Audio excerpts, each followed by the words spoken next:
بسم الله الرحمن الرحيم الحمد لله رب العالمين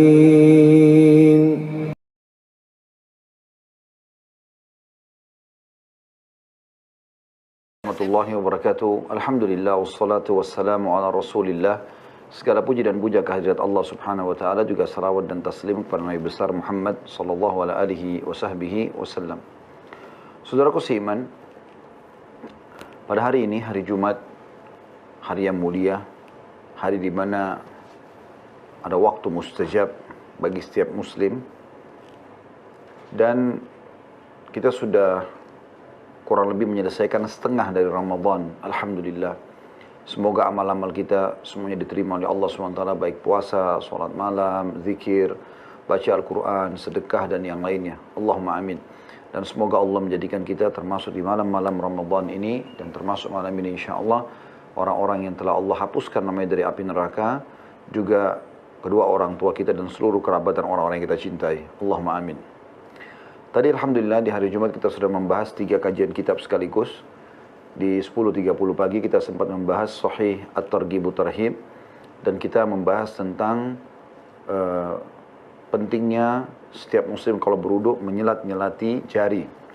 Ya, bagaimana pada saat kita sedang wudu itu diwajibkan kita untuk menyelat-nyelatkan di antara jari-jari kita air tersebut, baik tangan dengan tangan ataupun tangan dengan kaki. Dan bagaimana Nabi SAW mengancam anggota tubuh yang tidak tersentuh air wudu itu dijilat atau disentuh oleh api neraka. Juga kita sudah membahas jam 13.00 tadi sampai jam 14.00, Alhamdulillah, kajian dari kitab Minhajul Muslim terakhir dalam bab akhlak yang buruk, yaitu lemah dan malas.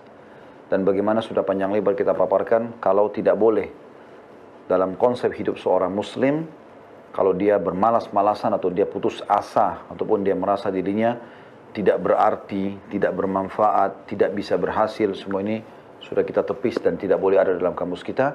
Yang ada adalah optimis bahwasanya rahmat Allah selalu dekat dengan orang beriman, dan kita harus belajar untuk selalu menepis was-was syaitan, di mana syaitan berusaha untuk menyesatkan kita tentunya dan membuat selalu kita bimbang, ragu, penuh perkara dan permasalahan, padahal sebenarnya tidak ada perkara yang berat kecuali bila seseorang meninggalkan keimanannya. Dan juga Alhamdulillah tadi jam 14.00 sampai 15.00 kita sudah membahas kajian kitab ketiga, bedah buku dari 70 kekeliruan wanita, dan kita membahas tadi kekeliruan yang ke-25 sampai 28 ya, tentang bagaimana wanita tidak menyadari tanggung jawabnya dalam rumah tangga, dan juga bagaimana banyak di antara wanita membekalikan pendidikan Islam bagi anaknya, dan juga yang ketiga, yang ke-27 kalau tidak salah tadi, tentang masalah meminta cerai, ya, meminta cerai dari suami tanpa udzur syar'i. Dan sudah panjang lebar kita jelaskan, mohon maaf sampai 27 bukan 28 ya. Dan insya Allah kita akan bahas nanti poin ke-28 di Jumat akan datang dengan izin Allah Subhanahu wa taala. Baik teman-teman sekalian, kita akan lanjutkan seperti biasa di malam hari ini. Semoga Allah berkahi, dan silakan sebelum kita mulai diajak teman-temannya semuanya untuk ikut partisipasi dalam acara kita ini. Kirim link kita ke semua kontak Anda, grup-grup WA.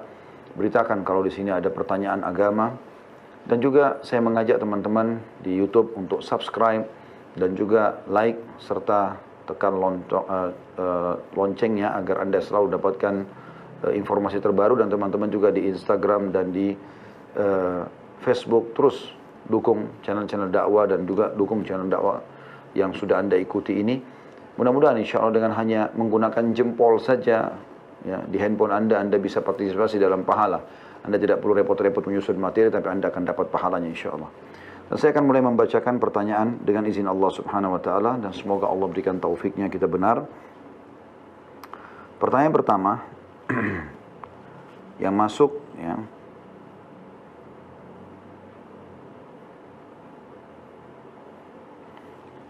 dari saudara Robi, umur 24 tahun, Probolinggo, swasta. Amalan apa yang bisa mengampuni seluruh dosa tanpa terkecuali, dan bagaimana cara istiqomah dalam amalan tersebut? Di sini ana sakit menaun dan ana rasa disebabkan karena dosa ana. Mohon doanya untuk kesembuhan ana. Barakallahu fikum, jazakallahu khairan. Pertama saya akan doakan insyaAllah. Semoga Allah subhanahu wa ta'ala mengangkat penyakit antum tanpa bekas dan menjadikan ini adalah pembersihan terhadap dosa-dosa. Dan semoga Allah subhanahu wa ta'ala membuat antum dan siapapun yang mengikuti acara kita ini keluar dari semua permasalahan dunianya dan juga permasalahan akhiratnya. Dan semuanya sisa umur ini diisi dengan kebahagiaan, ketentraman iman dan juga patuh kepada Allah subhanahu wa ta'ala. Kalau amalan apa yang bisa mengampuni seluruh dosa, tidak ada kecuali taubat. Taubatlah yang akan mengampuni seluruh dosa. Karena itu amalan ibadah. Ya, makanya Nabi SAW mengatakan, at-taubah tajubbu ma qablaha. Taubat itu pasti membersihkan semua kesalahan masa lalu. Tidak akan ada yang tersisa. Dengan izin Allah subhanahu wa ta'ala. Asal anda, saudara Robi, memenuhi 3 syarat yang Imam Nawawi sebutkan, yaitu meninggalkan dosa itu seketika, dari lagi zina, lagi riba, lagi bohong, berhenti. Yang kedua menyesali, dan yang ketiga berjanji sama Allah tidak mengulanginya. Maka insya Allah akan diampuni tentunya. Kalau masalah bagaimana istiqomah di dalam taubat itu, anda harus memahami, dan saya sarankan saudara Robi dan semua teman-teman yang masih mungkin merasa berkecamuk atau berkelut dengan dosa-dosanya, kalaupun masih melakukannya dan insya Allah Ramadan sudah berhenti ya, ataupun punya pernah masa lalu ya, maka insya Allah biidnillahi ta'ala anda coba ya, supaya membaca ancaman dosa itu. Saya tidak tahu saudara Robi berbuat dosa apa, dan itu tentu antara anda sama Allah SWT dan seluruh teman-teman yang ikuti acara kita, tapi coba fokus membaca ancaman dosa yang sedang anda lakukan. Misal contoh ini, kalau orang berzina, maka dia ketik ancaman dosa berzina, maka otomatis nanti akan keluar semua ancaman-ancaman itu. Nah, ancaman-ancaman ini kalau dia baca atau anda baca, itu akan membuat anda bisa istiqomah untuk tidak terjerumus lagi dalam dosa itu. Karena ternyata anda tahu, oh kalau saya melakukan ini saya akan dihukum. Mirip dengan orang di kantor, ya, orang yang cerdas adalah dia tanya apa fasilitas yang dia dapatkan kalau dia kerja, dan juga dia tanyakan kalau terjadi pelanggaran apa ancamannya. Ada sahabat dulu, dia mengatakan orang semua banyak bertanya tentang keutamaan ibadah, tapi saya bertanya tentang fitnah, tentang ancaman dosa gitu kan. Karena saya khawatir saya terjerumus, tapi saya tidak tahu ternyata itu adalah dosa yang besar. Seperti itulah. Selanjutnya dari seorang pelajar, seorang akhwat bernama Nadia, 18 tahun dari Sidoarjo. Assalamualaikum warahmatullahi wabarakatuh. Ustaz, saya mau tanya bagaimana tanggapan Ustaz dengan seseorang yang takut akan kematian dan hari akhir. Terkadang ketika merenung, mengingat 2 hal itu sampai menangis dibuatnya. Apakah ini ketakutan yang wajar atau berlebihan yang harus dikurangi? Jazakallah khair. Itu karunia yang luar biasa. Di umur 18 tahun begini, ukhti bisa memiliki perasaan ini luar biasa. Jaga itu sesuatu yang sangat mahal. Allah subhanahu wa ta'ala kalau mencintai hambanya, maka dia akan membuat hamba tersebut suka dengan ibadah dan takut terhadap dosa-dosa. Ini tanda-tanda keimanan. Bersyukur, minta kepada Allah subhanahu wa ta'ala agar selalu terjaga perasaan itu. Dengan perasaan ini anda jadi takut berbuat dosa. Dengan perasaan ini anda akan maksimal dalam ibadah. Selanjutnya, seorang ikhwah hamba Allah, umur 27 tahun, dari Bengkulu, pegawai RSUD. Assalamualaikum warahmatullahi wabarakatuh. Semoga Ustaz selalu dalam lindungan Allah dan semua yang mengikuti kajian dan terlibat langsung dalam kajian mendapatkan pahala dari Allah subhanahu wa ta'ala. Allahumma amin. Jazakallah khair doanya. Ustaz, Anda mau bertanya, di tengah wabah COVID-19 ini kajian-kajian di masjid ditiadakan dan diganti dengan kajian-kajian online. Apakah sama pahalanya menuntut ilmu di masjid dengan kajian-kajian online? Dan apakah kita dapat keutamaan-keutamaan menuntut ilmu di masjid dengan kajian online? Barakallahu fiik, jazakallahu khair. Tentu tidak bisa kita samakan antara majlis ilmu di masjid dengan online. Tidak mungkin bisa sama. Ya, pasti di masjid lebih baik. Tetapi memang keadaan sekarang lagi pandemi COVID-19 begini, kita tidak mungkin ke masjid. Memang sudah keluar fatwa para ulama, anjuran umara atau para pemimpin pemerintah atau pemerintahan juga melarang itu atau mengingatkan ya, untuk sementara saja. Nah, bagi anda yang sudah terbiasa ke masjid dulunya hadir majelis ilmu di masjid, anda sekarang akan mendapatkan keutamaan itu berjalan, karena pada saat lagi tidak ada pandemi anda tetap hadir kan gitu. Dan yang tidak pernah hadir di masjid, maka tentu dia tidak mendapatkan keutamaan itu sekarang di saat tidak ada ta'lim. Karena Nabi SAW bersabda, siapa yang terbiasa mengerjakan sebuah ibadah di saat dia sehat dan mukim, bukan musafir, maka dia akan diberikan pahala seperti pada saat dia sehat dan mukim, ya pada saat ada uzurnya, ya diantaranya uzur kita seperti sekarang. Dari seorang akhwat bernama Ninda, 24 tahun, Depok, karyawan, apa hukumnya menggugurkan janin yang baru 5 minggu hasil perbuatan zina? Tapi proses pengguguran itu dipaksa oleh keluarga saya. Mohon penjelasannya Ustaz. Semoga Allah selalu memberikan keberkahan kepada kita semua. Jazakallahu khairan. Nggak boleh. Tidak boleh. Walaupun itu anak zina. Itu resiko. Tidak boleh. Setahu saya tidak boleh. Karena pernah terjadi di zaman Nabi SAW seorang wanita seperti ini. Anda mungkin di sini posisinya masih gadis mungkin ya. Saya tidak tahu apakah sudah menikah tuh. Tapi terjadi di zaman Nabi SAW, ibu itu yang berzina di zaman Nabi SAW, orang sudah status istri. Dan dia hamil dari laki-laki lain. Sampai dia minta agar disucikan oleh Nabi SAW. Tapi tidak ada riwayat Nabi SAW ataupun ibu itu mau menggugurkan atau menyuruh menggugurkan janin tadi. Bahkan Nabi SAW mengatakan bayi di perutmu itu padahal anak zina. Punya hak untuk lahir. Lalu Nabi SAW suruh dia kembali sampai dia melahirkan baru kembali lagi untuk dirajam. Bukan cuma itu. Waktu dia kembali setelah melahirkan pun dia mengatakan, ya Rasulullah sucikan saya. Kata Nabi SAW, anak ini punya hak untuk kau susui selama 2 tahun. Pulanglah dan susuilah. Maka disusui selama 2 tahun baru dia kembali. Jadi hampir 3 tahun ibu ini tertunda hukumannya hanya karena haknya anak tadi yang dianggap anak zina itu. Allahu a'lam. Tentu saya juga ajak ukhti ini untuk bertobat nasuhah. Betul-betul meninggalkan dosa sebagaimana tadi pertanyaan saudara kita pertama tadi ya. Saudara Robi tentang masalah amalan apa yang bisa menghapuskan semua kesalahan-kesalahannya, itu taubat tadi saya sudah jelaskan. Selanjutnya hamba Allah seorang ikhwat laki-laki umur 14 tahun Purbalingga, seorang pelajar. Assalamualaikum warahmatullahi wabarakatuh. Ustaz, bagaimana jika kita terlupa mengikuti azan masjid yang belum masuk waktu berbuka atau kurang 10 menit dari waktu berbuka dan mungkin muadzin tersebut terlupa bahwa belum masuk waktu berbuka? Dan jika kita sebelumnya belum tahu kalau waktu belum saatnya berbuka sehingga kita berbuka dengan mengikuti azan muadzin tersebut yang kurang 10 menit, namun secara tiba-tiba kita ingat kalau ternyata waktu berbuka masih kurang 10 menit, kemudian kita meletakkan makanan sebentar dan menunggu sampai dengan waktu berbuka yang benar. Pertanyaannya Ustaz, apakah puasa kita belum batal atau sudah batal? Dan jika sudah batal, di hari kapan kita menggantinya? Mohon jawabannya Ustaz. Syukran. Syukran Ustaz, semoga Allah selalu memberi kesehatan pada Ustaz dan juga para tim-timnya. Allahumma amin insyaallah. Jazakallahu khair doanya. Kalau Anda betul-betul seperti yang disampaikan sini tidak tahu, maka insyaallah enggak ada masalah. Ya, tidak batal puasanya. Biidznillah. Ya, karena Anda tidak tahu, bukan disengaja. Apalagi di sini berhenti makan, gitu kan? Pada saat sadar ternyata berhenti makan, ini mirip dengan orang yang lupa. Allahu a'lam. Selanjutnya hamba Allah seorang akhwat perempuan 25 tahun, mahasiswi. Assalamualaikum warahmatullahi wabarakatuh. Ustaz, afwan, saya sudah dijodohkan orang tua oleh seseorang. Saya dan seseorang itu sudah bersedia akan menikah setahun lagi. Orang tuanya juga sudah setuju. Namun mereka belum melamar secara resmi datang ke rumah. Pertanyaan saya, jika ada laki-laki lain yang mendahului melamar, apakah laki lain itu nanti akan berdosa? Jika ada lelaki lain yang mendahului melamar, saya nggak tahu saya mendahului ini apa. Mungkin datang melamar setelah itu mungkin ya. Apakah laki lain itu berdosa? Jawabannya iya. Nggak boleh, Anda kan sudah khidbah. Kata Nabi SAW, tidak boleh seseorang dari kalian mengkhidbah di atas khidbah saudaranya. Dan tidak boleh menumpahkan sperma di atas sperma saudara, yang maksudnya tidak boleh menikah dengan menikahi wanita yang hamil karena sudah ada sperma di dalamnya. Seperti itulah. Jadi setahu saya tidak boleh. Kecuali ukhti membatalkan ya akad atau khidbah yang pertama ya, yang sekarang yang nanti mau 1 tahun lagi menikah, dibatalkan. Anda mengatakan misalnya, saya rasa tidak usah kita tunggu sampai 1 tahun, nanti kalau sudah berpikir 1 tahun silahkan datang melamar lagi kalau saya masih belum menikah, misal begitu. Anda seperti membuka ya, jadi ini bukan saya terikat ya, maka di situ Anda boleh menerima lamaran laki-laki lain atau laki-laki lain boleh masuk untuk mencoba melamar Anda. Tapi kalau tidak, maka tidak boleh lagi tentunya.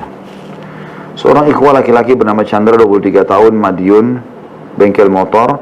Assalamualaikum warahmatullahi wabarakatuh. Ustaz, mohon bimbingannya, Anda besok hari Ahad ingin melamar seorang wanita. Apa kiat-kiat yang harus Anda persiapkan? Jazakallahu khairan. Kalau melamar tidak ada masalah. Anda datang. Saran saya yang pertama adalah ikhlaskan. Anda lakukan karena Allah Subhanahu wa ta'ala. Anda lakukan karena Allah Subhanahu wa Ta'ala. Jadi betul-betul ini karena perintah Nabi SAW menikah, maka saya mau lakukan. Karena kata Nabi SAW, an-nikahu sunnati wa man raghiba an sunnati falaysa minni. Siapa yang menolak sunnahku bukan dari golonganku, kata Nabi SAW. Nikah adalah sunnahku, siapa yang menolak sunnahku, dia bukan dari golonganku. Di sini teman-teman sekalian, saya mengajak ini pertama ikhlaskan niat karena ingin menikah, walaupun itu masih baru tahapan lamaran. Kemudian yang kedua, fokus melihat yang disunnahkan Nabi SAW, yaitu melihat nazar syariah, melihat wajah dan telapak tangan dengan ada mahramnya, nggak boleh berduaan, ada walinya, ya, ayahnya misalnya. Kemudian Anda coba melemparkan pertanyaan-pertanyaan yang langsung ke visi misi pernikahan. Nanti kalau menikah, gitu kan, bagaimana Anda sebagai istri nanti bermuamalah atau bersikap terhadap suami. Apa sudah faham tentang hak dan kewajiban? Misal, biarkan dia jawab. Kemudian juga bagaimana nanti tentang misalnya penataan rumah, penyajian makanan, apakah memang itu sudah siap untuk dilakukan walaupun semampunya. Jadi pertanyaan-pertanyaan yang tertuju memang harapan Anda dari seorang istri nantinya. Bagaimana kalau saya belum mendapatkan pekerjaan? Bagaimana kalau saya dapat pekerjaan kemudian gaji saya nggak cukup untuk kebutuhan kita? Bagaimana kalau saya sudah punya pekerjaan tapi saya di PHK? Bagaimana kalau kita punya anak? Kira-kira harapannya bisa atau ingin memiliki berapa anak? Bagaimana mendidik anak? Ditanya depannya orang tuanya biar dia sampaikan visi misinya gitu kan. Seperti itulah. Dan Anda juga tentunya harusnya menjelaskan apa yang ditanyakan oleh ukhti atau saudari kita ini, ya, ukhti tersebut gitu. Allahu a'lam, itu yang saya ketahui insyaallah. Dan usahakan datang dengan orang yang bijak, orang yang dewasa, ya, yang menemani Anda insyaallah, yang mudah-mudahan nanti dia kalau ada sesuatu yang Anda gugup, Anda kaku, dia bisa langsung yang mengatasi situasi tersebut. Selanjutnya dari seorang ikhwah umur 19 tahun Jakarta Utara, Yogi, mahasiswa. Assalamualaikum warahmatullahi wabarakatuh. Semoga Ustaz, semoga kita semua diberi lindungan oleh Allah SWT. Amin. Apakah ketika sholat menjadi imam, apabila mendapati bacaan yang salah, misal dalam Al-Fatihah atau dalam bacaan tahiyat, apakah sholat tetap diterima Ustaz? Jazakallah khairan. Kesalahan apa dulu nih? Kalau dalam arti kata tidak hafal Al-Fatihah, terbolak-balik, setelah ayat 1, ayat 2 langsung pindah ke ayat 5, ayat 6, dan dia tidak diluruskan juga, dia tidak mau ketahui, maka batal sholatnya kalau itu merupakan rukun, ya. Tetapi kalau dia salah dalam bacaan Al-Fatihah, dalam arti kata salah sebutan misalnya, atau lupa, maksudnya harusnya iyyaka na'budu wa iyyaka nasta'in, langsung dia baca ihdinas siratal mustaqim, diingatkan makmum baru dia kembali, itu nggak ada masalah, sholatnya tetap sah insyaallah. Dari seorang ikhwan Ardian, ya, umur 23 tahun, Banda Aceh, PNS. Jika dalam akad nikah mempelai pria berhalangan hadir, bolehkah diwakilkan kepada ayah atau kerabat terdekatnya? Jazakallah khair. Setahu saya boleh, karena saya pernah ngalami sendiri nih, ya. Pada saat guru kami Syekh Shalih Suhaimi menikah dengan orang kita, orang Indonesia, beliau tidak bisa hadir pada saat akad nikah, maka beliau mewakilkan kepada saya untuk mengucapkan kalimat akad tersebut, ya.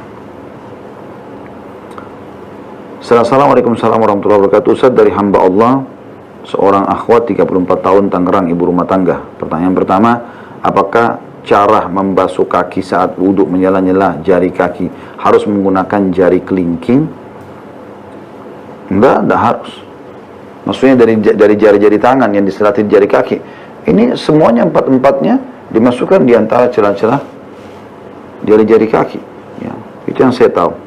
Yang kedua, bagaimana hukumnya membayar zakat fitrah dengan transfer uang? Jazakallah khair. Boleh, tapi dia nanti bukan mengeluarkan dalam bentuk uang, lembaga yang Anda kirim itu, tapi dia mengeluarkan dalam bentuk beras atau makanan pokok, ya. Karena memang zakat fitrah adalah makanan pokok untuk mensucikan, ya, kesalahan-kesalahan kita pada saat selama puasa. Dari seorang ikhwah bernama Satrio, 24 tahun, Bulungan, Kalimantan Utara, mahasiswa. Assalamualaikum warahmatullahi wabarakatuh. Kalau saya bersikap masa bodoh atau cuek sama orang lain, bagaimana? Karena jika mengingatkan takut dikatain sok alim. Ustaz, Nabi menyuruh agar menghindari perdebatan. Apakah itu tidak lari dari kewajiban menasihati yang salah? Apakah benar jika saya beranggapan kalau saya sudah pernah menasihati sekali, saya sudah lepas dari kewajiban saya dan punya jawaban ketika ditanya di hadapan atau di hari penghakiman nanti? Saya di sini dari Aksatrio ada 3 pertanyaan ya. Yang pertama itu, kalau saya bersikap bodoh atau masa bodoh atau cuek sama orang lain bagaimana? Karena jika mengingatkan takut dikatakan so alim. Maka jawaban saya, jangan. Kalau Anda cuek di sini, dalam arti kata dari nikmat yang ada pada orang, dia lebih tampan, kalau perempuan dia lebih cantik, dia lebih kaya, Anda cuek dengan itu, nggak ada masalah. Itu positif saja. Itu boleh-boleh saja, gitu kan. Masa bodoh dengan apa yang orang milikin, supaya kita tidak merasa hasad, iri. Tapi kalau masa bodoh terhadap kemungkaran yang terjadi, misalnya orang buat maksiat di hadapan Anda, lalu Anda tidak mau tahu, sudahlah terserah dia masuk neraka sendiri. Ini nggak boleh. Karena ada sebuah hadis Nabi SAW, seingat saya yang berbunyi, kata Nabi SAW, kalau seseorang melihat orang lain berbuat mungkar lalu dia tidak ingatkan, maka orang yang berbuat mungkar akan mencekik leher orang yang berbuat orang yang membiarkan perbuatan mungkar itu sambil berkata di hadapan Allah, ya Allah, orang ini melihat saya berbuat mungkar tapi dia tidak luruskan. Kemudian pertanyaan keduanya, saat Nabi menyuruh agar menghindari perdebatan, apakah itu tidak lari dari kewajiban menasihati yang salah? Jadi gini, yang dimaksud perdebatan di sini adalah perdebatan yang tidak ada artinya. Kalau perdebatan itu dalam arti kata di sini perdebatan ilmiah, ya, terjadi diskusi ilmiah, lebih tepatnya diskusi sebenarnya. Jadi masing-masing mencari sebuah hukum. Imam Syafi'i rahimahullah pernah berdebat dengan seseorang ahli fikih yang seperti beliau. Ya, walaupun berselisih pendapat, beliau pada saat mau berdiri beliau mengatakan, mudah-mudahan perselisihan ini tidak membuat ukhuwah kita retak. Ya, itu perdebatan untuk mencari kebenaran gitu. Jadi masing-masing sampaikan argumentasi dan siapa yang merasa memang argumentasi temannya lebih kuat, maka dia menerimanya. Itu tidak ada masalah. Tapi kalau Anda berdebat di sini dalam arti kata duduk dengan orang bodoh dan segala macam, nggak ada manfaatnya.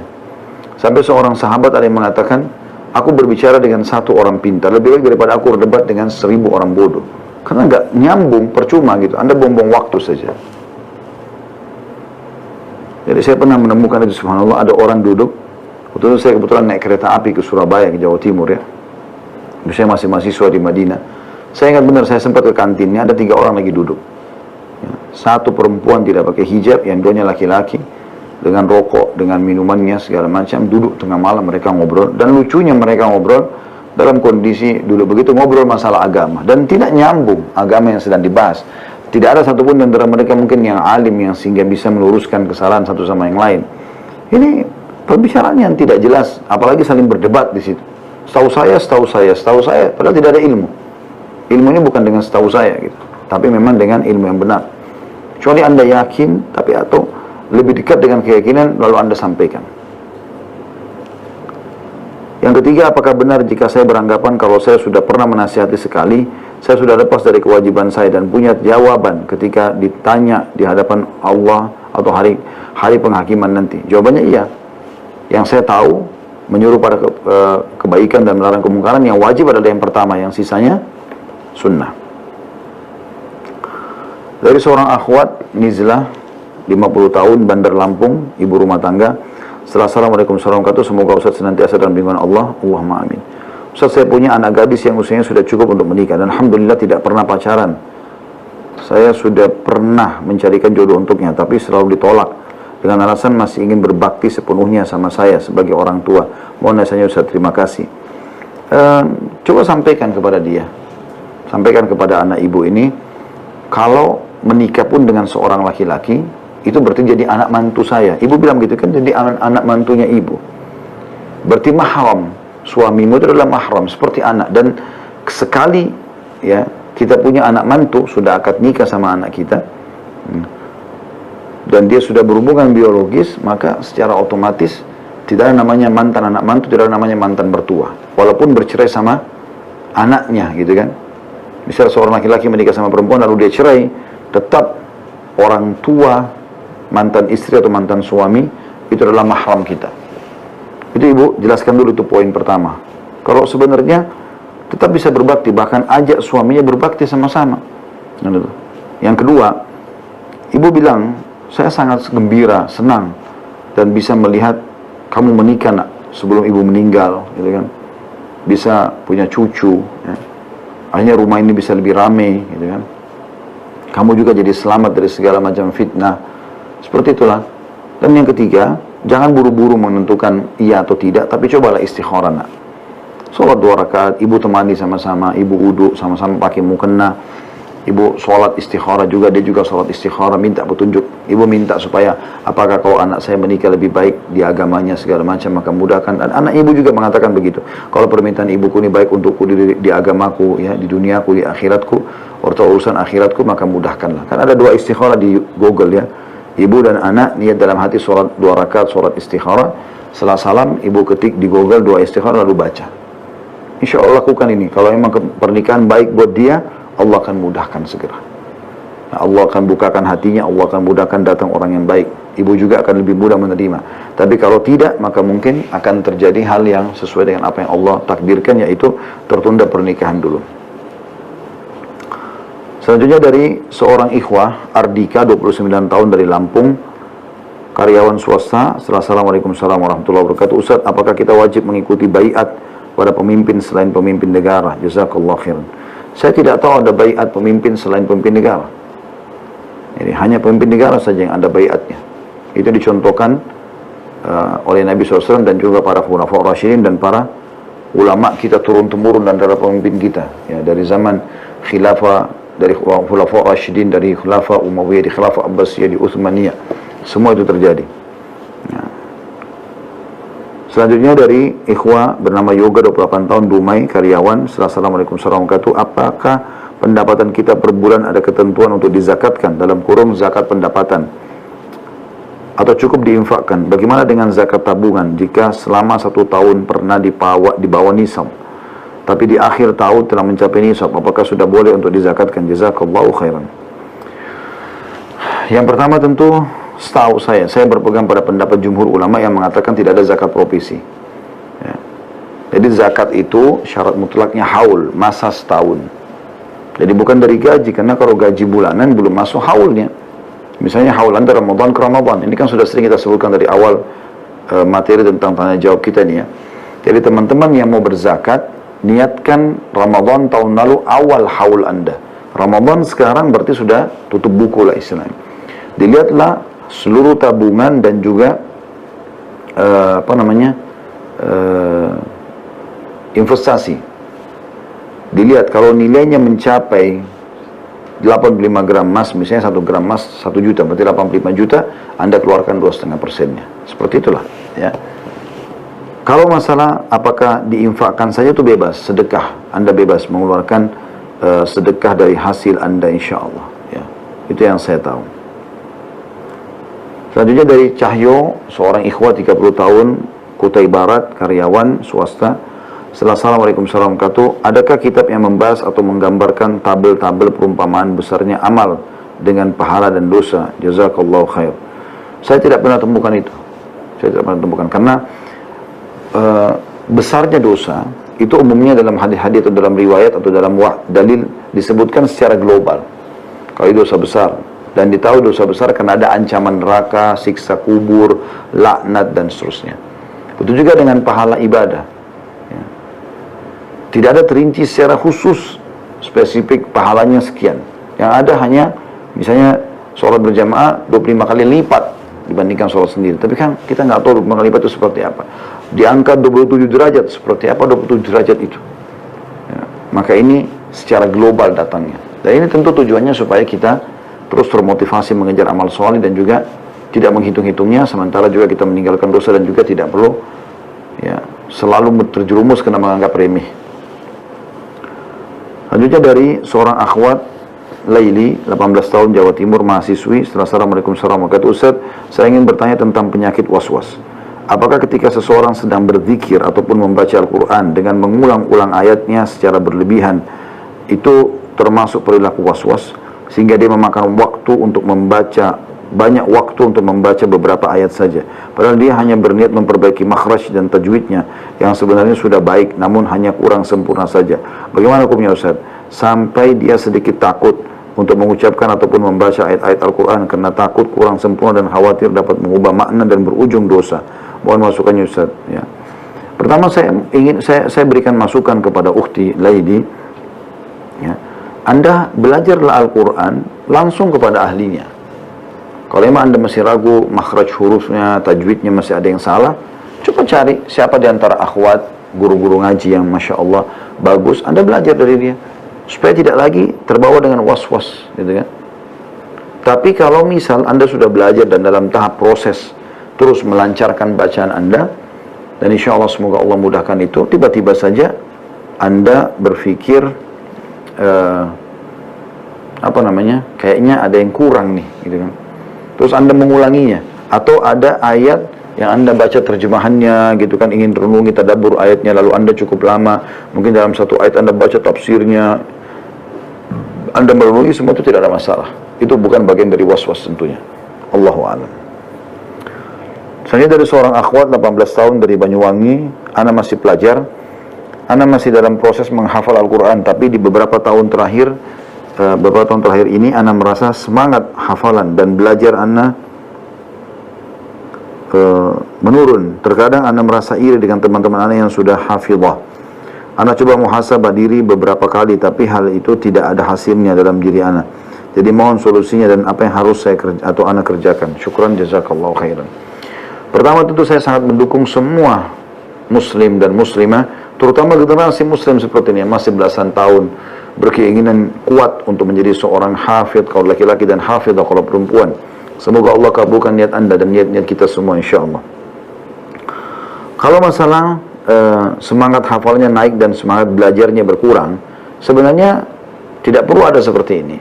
Karena kalau orang mulai menghafal Al-Quran, seharusnya semangatnya untuk belajar pun besar. Kan belajar di sini masih global. Termasuk membaca tafsir adalah belajar. Termasuk Anda belajar tentang hukum fikih, hadis-hadis, ya. Itu juga bagian daripada belajar. Kalau Anda masukkan adalah, saya sekarang lagi semangat menghafal Quran, saya mau tinggalkan atau saya turun semangat saya untuk belajar materi umum, nggak ada masalah. Karena belajar Al-Quran, belajar hadis, belajar agama kewajiban, sementara belajar umum itu adalah sunnah. Jadi nggak ada masalah dengan itu insya Allah. Ya, itu setahu saya.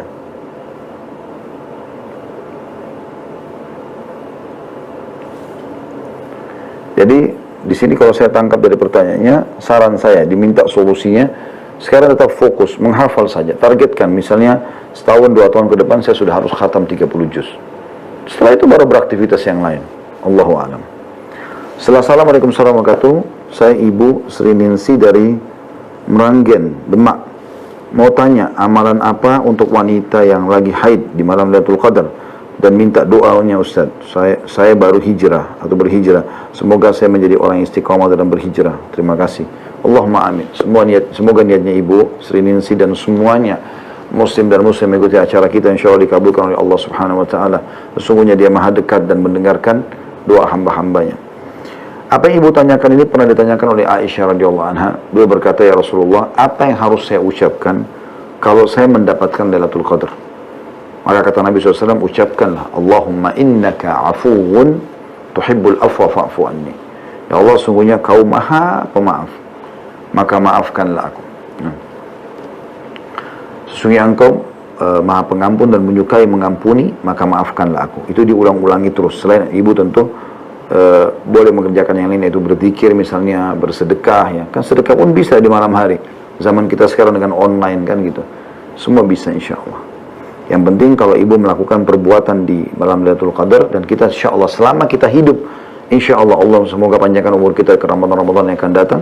Kalau di 10 terakhir Ramadan itu ya, kita dapatkan insya Allah, berarti pasti kita akan lalui Lailatul Qadar. Hanya saja sampai dapat taufik untuk ibadah pada saat itu. Kejar di malam-malam ganjil. Dan semua yang kita kerjakan pada saat itu, ya, pahalanya dilipat gandakan sama dengan 1000 bulan. Misalnya Bapak Ibu mengucapkan Subhanallah pas Lailatul Qadar, sama dengan Anda mengucapkan Subhanallah selama 1000 bulan atau 83 tahun plus 4 bulan. Begitu juga dengan sedekah, begitu juga dengan baca Quran dan ibadah-ibadah yang lainnya. Allahu a'lam.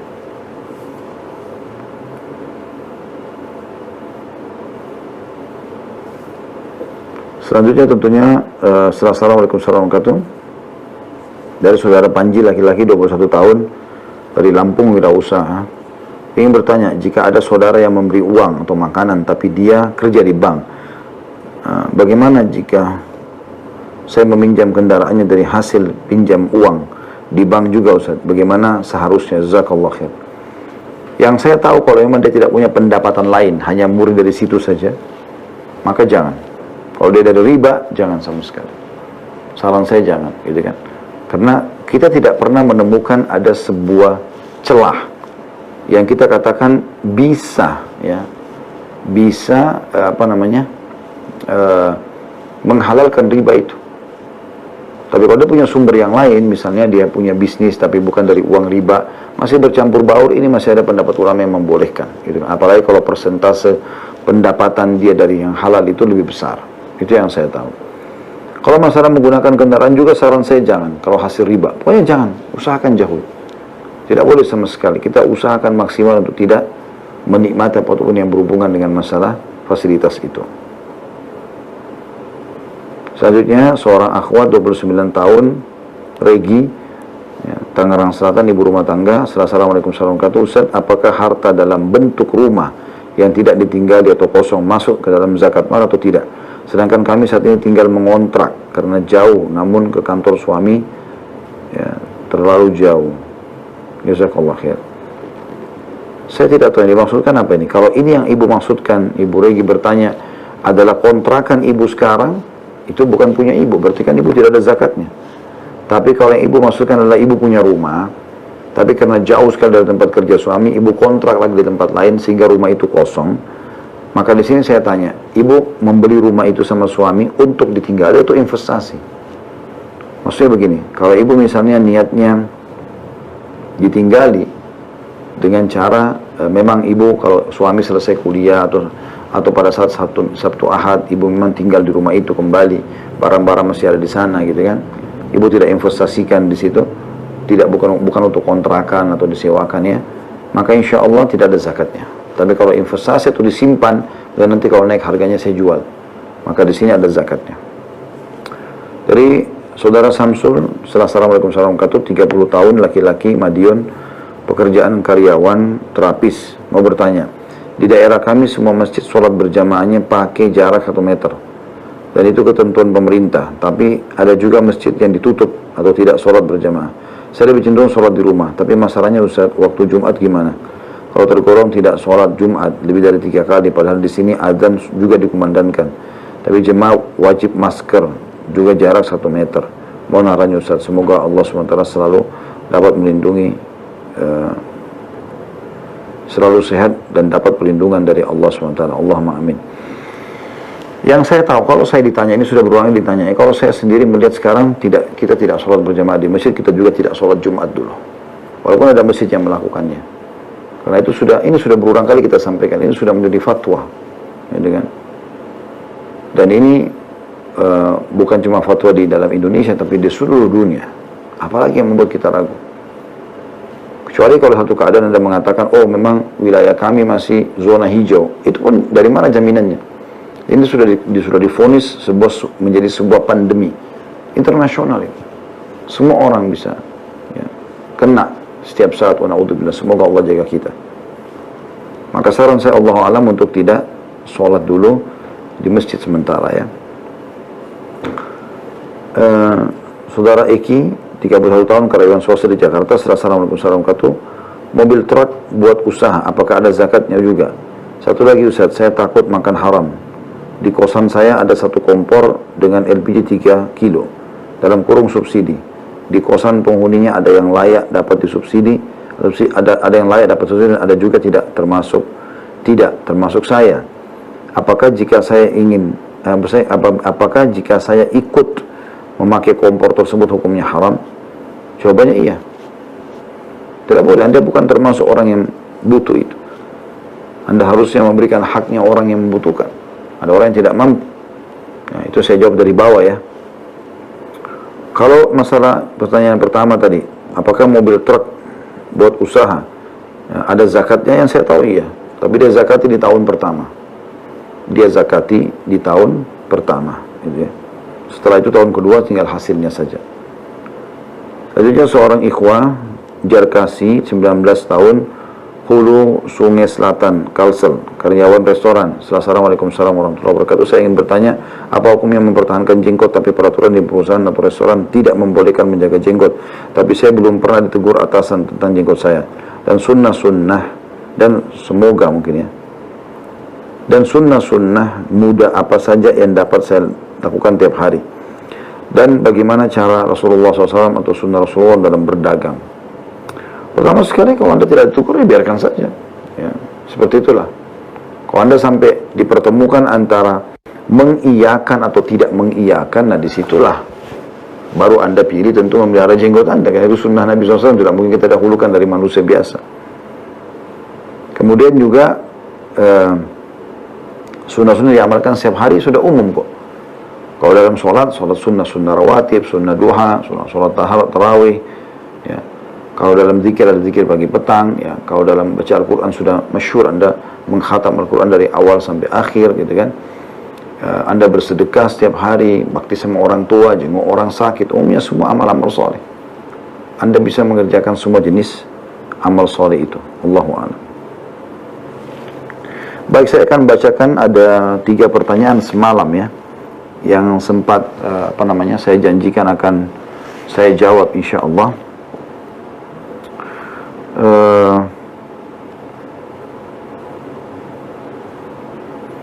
Pertanyaan pertama itu,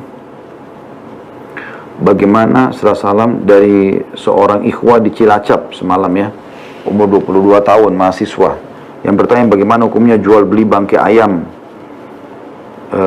Soalnya di tempat saya bangkai ayam banyak dimanfaatkan sebagai pangan ternak dan ikan. Ya, saya masih ada voice suaranya. Syekh Ziyad menjawab semalam, kalau itu tidak boleh. Itu tidak boleh. Bangkai itu dasarnya hukumnya haram untuk dimakan oleh manusia atau diberikan kepada hewan. Jadi saya sekaligus meluruskan apa yang saya sampaikan semalam ya.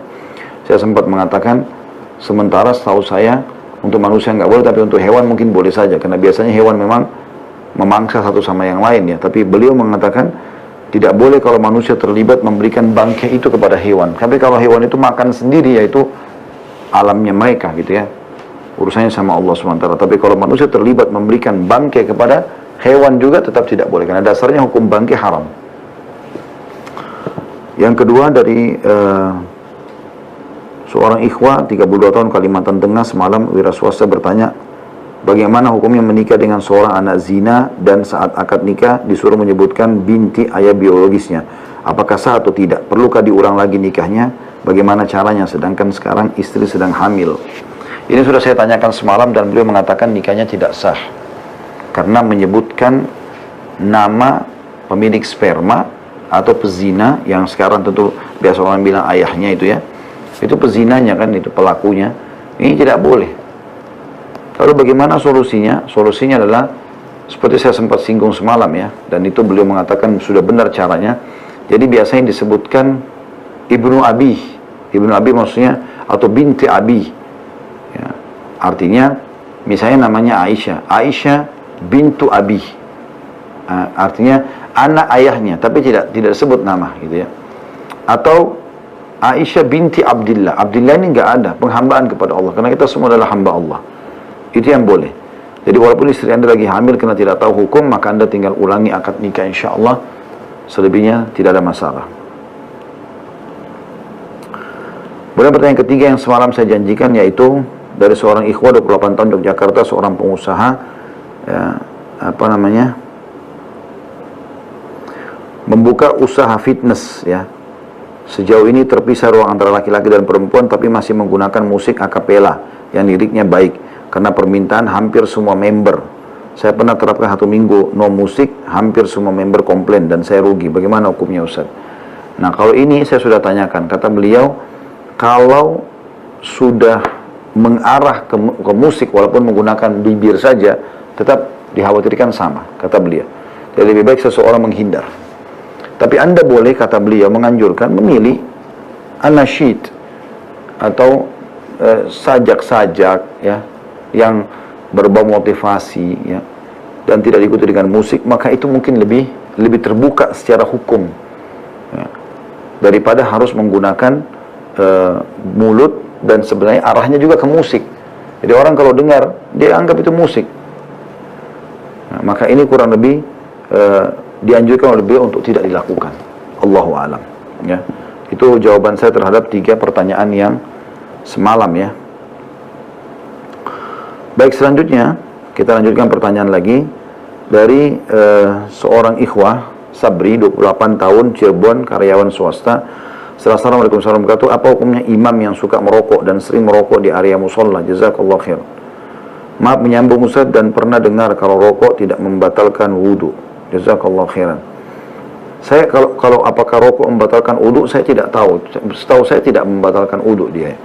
Tetapi kalau imam suka merokok, ini tergantung dia memahaminya seperti apa. Kalau saya berpegang pada pendapat rokok itu haram, karena memang tidak ada celah positifnya, gitu kan. Khamr itu diharamkan dalam Al-Quran. Allah mengatakan, a'udzubillahi minasyaitonir rajim, yas'alunaka 'anil khamri wal maisir qul fihima itsmun kabirun wa manafi'u lin-nas wa itsmuhuma akbar min naf'ihima. Al-ayat, yang artinya ditanyakan kepada Muhammad tentang khamr dan judi. Katakanlah keduanya ada manfaat bagi manusia. Ada dosa dan ada manfaatnya bagi manusia. Jadi masih ada manfaatnya, gitu kan. Tetapi dosanya lebih besar daripada manfaatnya. Maka keluar sebuah kaidah penting dalam masalah penetapan hukum fikih, yaitu sesuatu yang lebih besar mudaratnya daripada manfaatnya, hukumnya menjadi haram. Seperti rokok misalnya. Seluruh pemerintah menuliskan gitu, rokok bisa membunuhmu. Pelang-pelang besar di pinggir jalan. Bahkan di dusus rokok dikasih foto, diwajibkan oleh pemerintah menaruh foto di situ, orang yang bolong tenggorokannya, orang yang ini, orang yang itu, dan segala macam. Lalu tulisan bisa menyebabkan impoten segala macam. Saya tidak tahu orang-orang ini bisa baca nggak gitu. Itu bukan main-main pemerintah kita taruh itu gitu. Ya. Begitu juga dengan umumnya fatwa ulama, mayoritasnya mengharamkan masalah ini. Ya, itu seperti racun yang diperdagangkan dan dilegalkan. Apalagi dia menjadi imam, ini disayangkan sekali. Allahul musta'an. Tapi teman-teman sekalian, kita kembali kepada apakah sudah tegak padanya hujjah atau tidak. Maksudnya, apa dia sudah tahu hukumnya? Sudah pernah ada yang sampaikan? Karena hukum agama ini akan berlaku dan diterapkan bagi orang yang mengetahuinya, bukan pada orang yang jahil. Walaupun dia imam masjid, karena imam masjid kan bukan syaratnya di Indonesia harus orang alim. Yang penting dia sudah diangkat, ditunjuk jadi imam masjid, maka dia boleh jadi imam. Seperti itulah. Assalamualaikum warahmatullahi wabarakatuh. Dari Nur Imam Syah, 28 tahun, masih menganggur karena keadaan di Cibubur. Mau tanya Ustaz, gimana hukumnya menunda atau gagal menikah karena adat? Terima kasih. Tidak ada masalah dengan Anda pengangguran, ya. Mungkin itu di mata manusia, tapi bisa saja Anda orang yang sangat dekat dengan Allah Subhanahu wa Ta'ala, sambil tentu ikhtiar mencari pekerjaan. Kalau menunda pernikahan karena adat, seperti apa maksudnya ini adat ini? Apakah adat itu berjalan sesuai dengan agama, sama dengan agama, maksudnya tidak bentrok dengan agama, maka Anda memilihnya karena positif, atau memang adat ini bertolak belakang dengan agama? Misal, harus pilih tanggal tertentu, waktu tertentu, ya, tempat tertentu, baru dianggap pernikahannya sah, atau harus mendatangkan jenis kuda ini, atau jenis hewan ini, syarat itu supaya nanti langgeng pernikahannya. Ini semua bertolak belakang dengan syariat. Kalau adat istiadat itu sesuai dengan syariat, maka syariat mendukungnya, gitu kan. Tapi kalau dia bertolak belakang dengan syariat, maka syariat kita dahulukan dari adat, maka tidak usah ditunda. Allahu a'lam.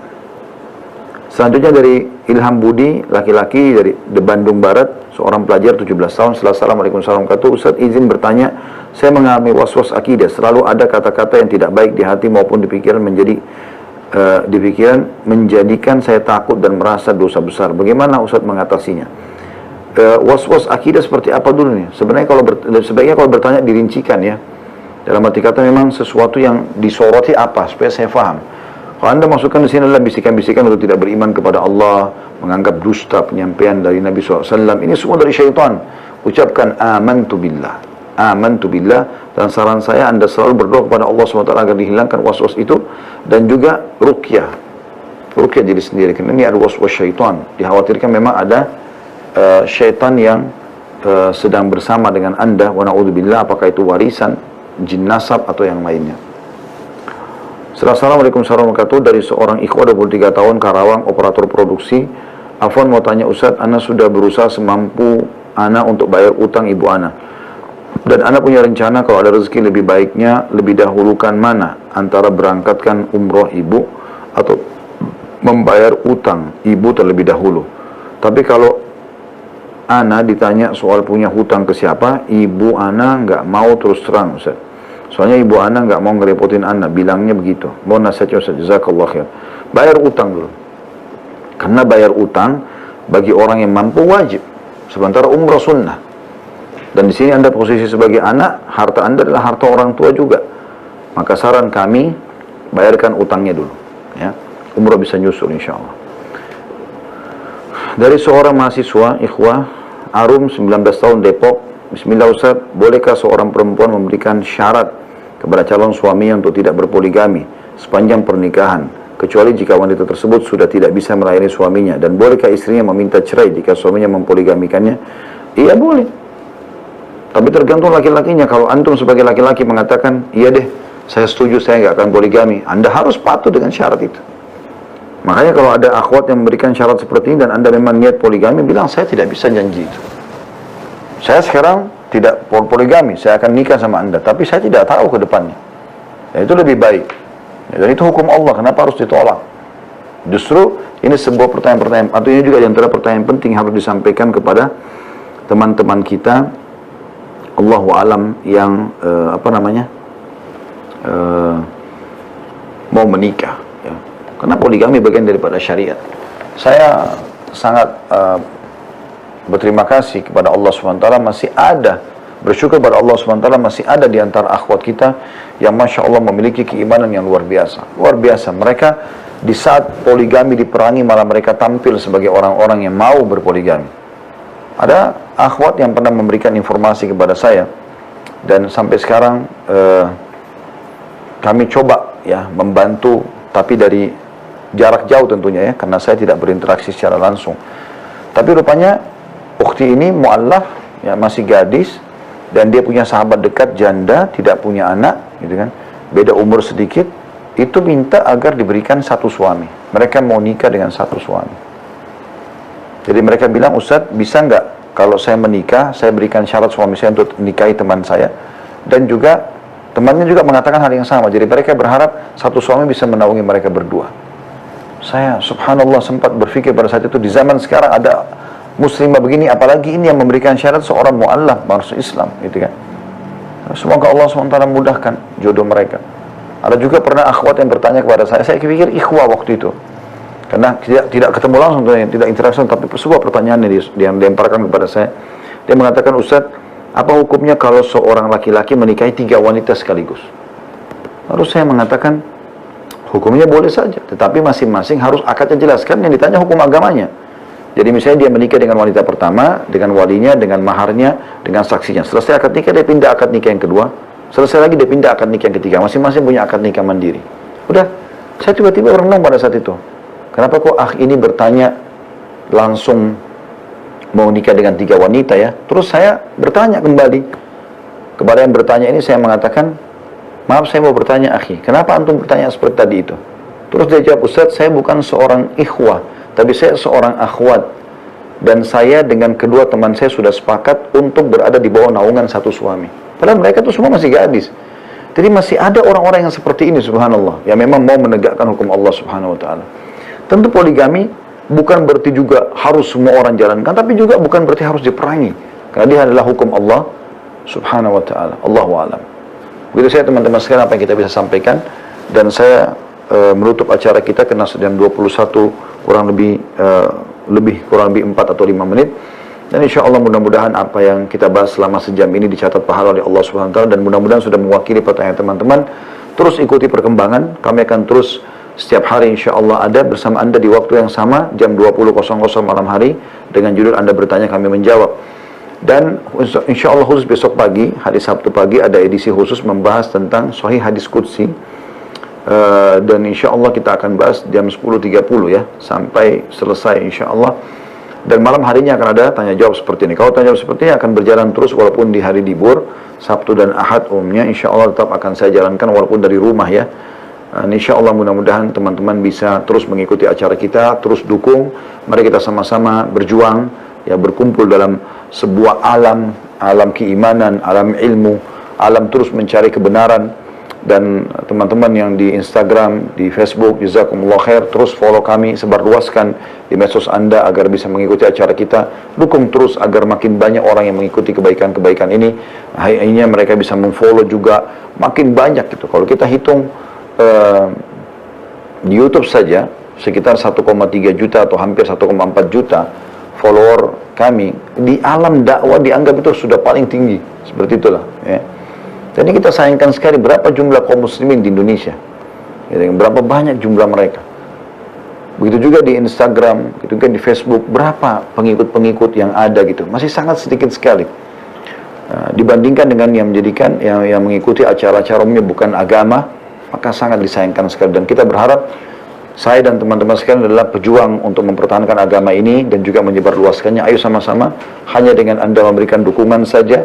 Ya, teman-teman di YouTube, saya berharap Anda selalu subscribe, karena sangat banyak, ada sampai 700 ribuan teman-teman sekalian penonton yang sudah kami survei, ternyata mereka hanya nonton tanpa subscribe. Sayang sekali. Anda tinggal tekan tombol subscribe-nya, Anda juga kasih like, acung jempolnya ke atas agar memang, oh ini saya dukung nih ceramah ini. Kemudian juga Anda tekan loncengnya supaya selalu dapat informasi baru. Dan bukan cuma channel kami, semua channel dakwah yang baik. Dukung akhi dan ukhti. Kesempatan emas, Anda tidak butuh menjadi seorang ustaz dan ustazah untuk bisa